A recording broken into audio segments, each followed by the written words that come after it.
I studied an intensely debated issue between the Korean and Japanese people over small islets in the East Sea or Sea of Japan called Dokdo, the Korean name, or Takeshima, the Japanese name.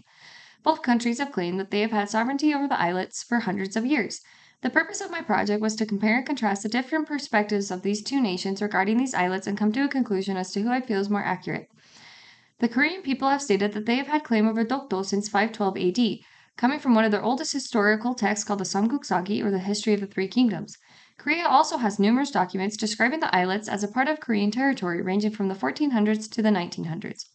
For the Japanese, on one of the maps, revised complete map of Japanese lands and roads, first published in 1779, the locations of Utsuryo Island and Takeshima are accurately recorded at their current positions between the Korean peninsula and the Oki Islands.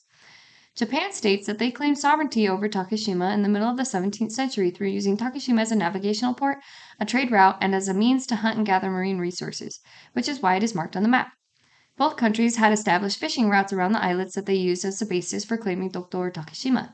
Japan claimed sovereignty over the islets because of their fishing routes, but Korea also fished around them, thus causing another dispute between the two countries.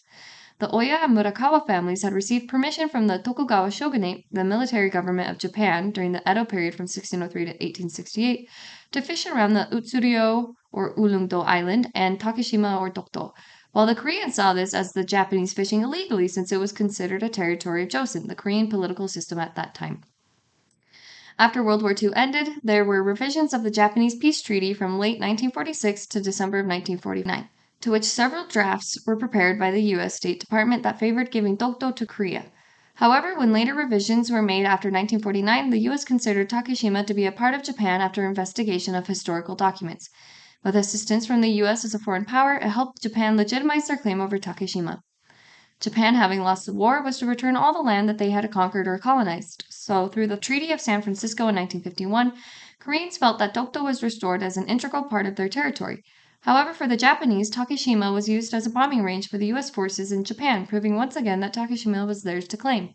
But with the declaration of the Syngman-rhee Line in Korea in 1952, a marine boundary line established by South Korean President Syngman-rhee, it included Dokdo. So in June of 1954, the Ministry of Home Affairs of South Korea announced that their Coast Guard would be dispatched and permanently staying on Dokdo to protect their territory.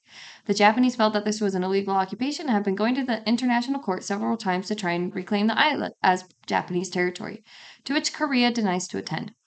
After all my research, I concluded that while both sides give a compelling argument, Dokdo/Takeshima should stay under possession of Korea. They had far more valid documents to prove it was Korean territory and have been consistent in their claim for hundreds of years.